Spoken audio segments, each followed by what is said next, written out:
I went to a little-known art school in the Southern Hemisphere, a place where you learn from the ecosystem, solitude, and vast silence. I learned from the creatures that live there, the winds and the currents, and how they shape their surrounding environment. Mostly, I learned from ancient 10,000-year-old teachers whose voices are but a crackling murmur, though their stories are visually alive and changing every day. For nearly a decade, I voyaged to the icy shores with these frozen giants, bearing witness to the monolithic towers, curvaceous caverns, and massive tabular icebergs, has changed my perspective on what is large, textured, colorized, soft, and awe-inspiring. Large is no longer a street lamp, a bus, or a home, but rather an iceberg that's 10 stories tall. Texture is no longer a textile in one's kitchen, and soft not the feel of a new towel on the skin, but the weather-beaten ripples on the exposed walls of an ice face. What I know now is that Antarctica slowly changes you, at her pace, a glacial pace.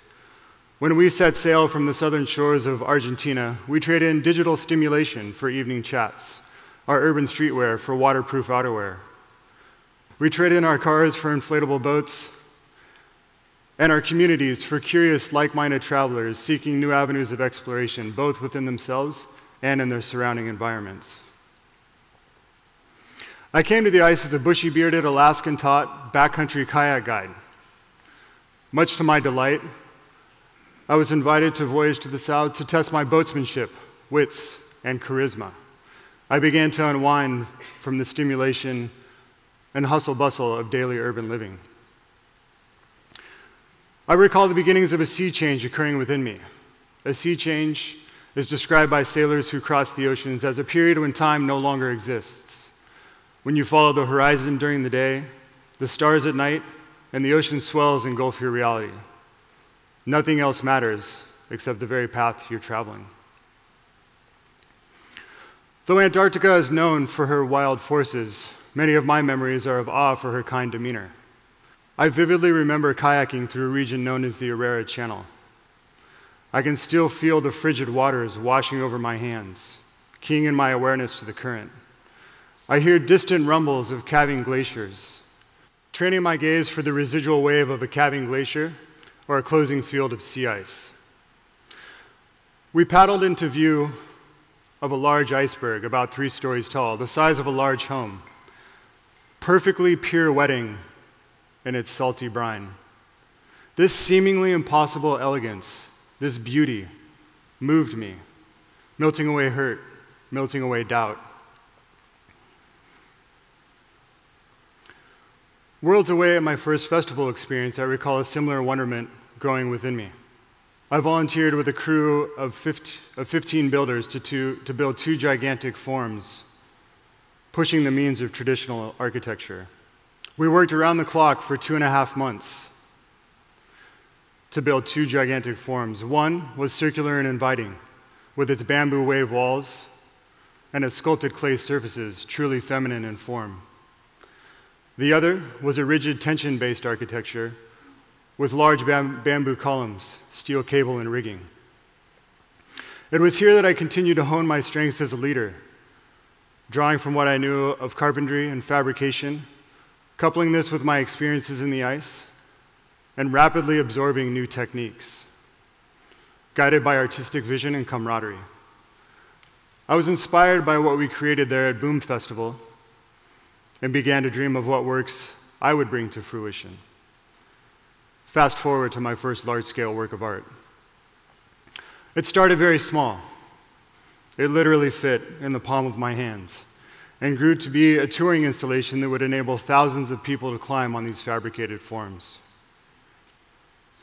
It was meant as a place of engagement where you could meet someone new and share a common interest.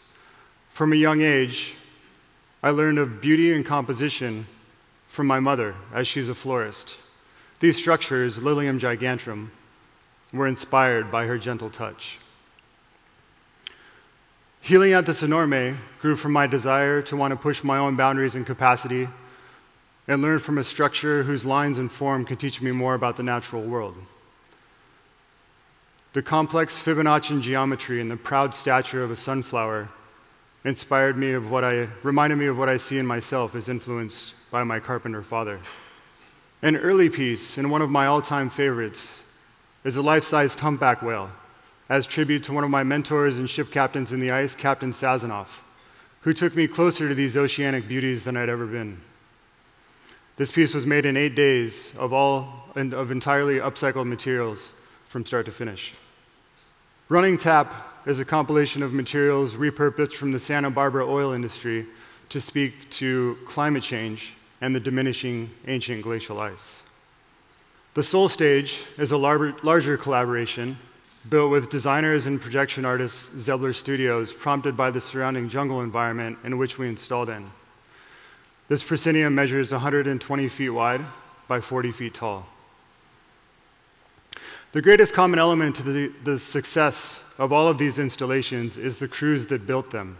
From the very beginnings of creating big art, I knew that teamwork was key, and I founded Alchemy Arts Collective as a platform for new works to come to fruition, supported by artists of diverse talents. Teams form fast bonds on polar expeditions, as do build crews on large art installations. The common theme? Severe conditions. What's the risk in making a giant flower or large-scale shade environment? Well, there's a chance that the material will fail, being too weak to bear its application. If someone underestimates a wind load and the lash they secure on a material, or a rope on a sail, the structure is then compromised. If we miss an internal electrical connection, we then have to precariously crane off the entire half of a 25-foot tall sculpture to get a single strand of lights operating. In the ice, we have a smaller margin of error due to rapidly changing weather conditions. Small things may occur, but it's the big ones that worry me. There's a great force that has been both opponent and teacher, ally and friend across the worlds from Antarctica to the many lands where I've created big art: the wind. These great exhales that can change from 20 knots to 45 knots, making a reboard of the vessel unsafe, can change their direction and force at any moment. Being ever prepared for the possibility of sudden change has made me pay more attention to the elements. A year ago, January, while voyaging around the subantarctic islands of South Georgia, we faced back-to-back days of extreme weather. On one occasion, we departed the vessel in reasonable 20-knot winds and returned an hour later in gusts upwards of 50 knots, pushing the ultimate edge of our operation. The following day, while on shore at Fortuna Bay, the guests were enjoying views of thousands of king penguins in what appeared to be a placid weather day. But from the moment I stepped on shore, my instincts were piqued. I knew very well what the task would be ahead, loading boats in heavy surf. The challenges with this are numerous. As the Zodiac approaches shore, we then have to turn the boat and pull it up backwards to keep the surf from dumping in. If it's not piloted correctly, when the driver approaches shore, there's a chance the boat may flip when going broadside to the waves, or worse, pitch someone out into crashing surf, or trap someone under the boat. In hindsight, it's easy to see what could have been done differently. We made haste to move as many passengers home as possible as quickly as we could. On the second to last load of passengers, the second largest surf of the day rolled in, buckling my knees, pulling me under the Zodiac, under the feet of the person behind me. I came up rapidly. My heart was beating against my chest. I quickly resumed my place in the operations, and we continued to load our boats, sending passengers home. We pushed that boat off and loaded another. And with our continued confidence, we loaded another boat, the staff boat, and our last of the morning. At this place, I'd misplaced the repetition of the wave sets and feverishly loaded in my crew, wanting badly to get beyond the break and into calmer waters. We pushed off, and one by one, we leapt into the boat. When the surf got up to my ribs, I pulled myself into the vessel and I stood at the bow, clenching the perimeter lines in preparation of breaking water. I looked up, and to my surprise, a wall of ice-cold water was approaching. In the crack of an instant, the largest wave of the day broke over the bow and scattered the 8 of us in the Zodiac upshore. Crews were struggling on shore, stumbling in the surf. One person was desperately grasping at the air, needing help to safety. In my 9 years of Antarctic operations, I feel as though I have a relationship with this place. I look and listen carefully, always to pay attention, always to respect her boundaries.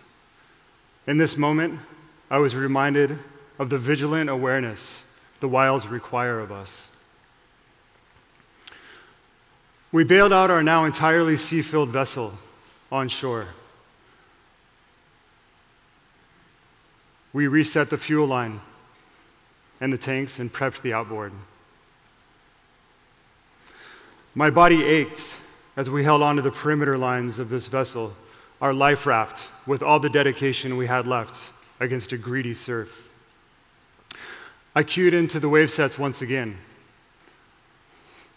The wave showed us a break, and I called the start. We pushed off, and in sequence, we leapt into the vessel. We were heading home. That moment still gets me. These mandalas and designs, this stage set, is a joining of mixed media materials inspired from alchemical symbols and maritime tradition. They are a tribute to the worlds in which I come from. From sailing on the southern oceans, there are many individuals who make leadership their art. We often think of Ernest Shackleton, Frank Wilde, Amundsen, and Scott while on the southern seas, all of which wrote history while exploring during the heroic age of exploration. Inspired by these great leaders, it's my goal each day to lead with honesty, respect my crews, and inspire them to try their best. I've had the honor to lead alongside great captains and fellow expedition leaders, and I've come to see them all as artists in their own right. I've come to see the winds, the ice, and the sea as artistic forces, keepers of an artful balance. I'm one of many visitors to this place meant for the wilds, one of the many few who have chosen to test my abilities and instincts in some of the harshest conditions known to man. I've been utterly changed by the Great White Continent. Antarctica, it's from you that I've learned of life's great adventure. It's from you that I've learned of authenticity, of balance, of beauty. It's from you that I've learned of the power of color and light, of contrast, seen true elegance, and learned what endurance truly means. Thank you.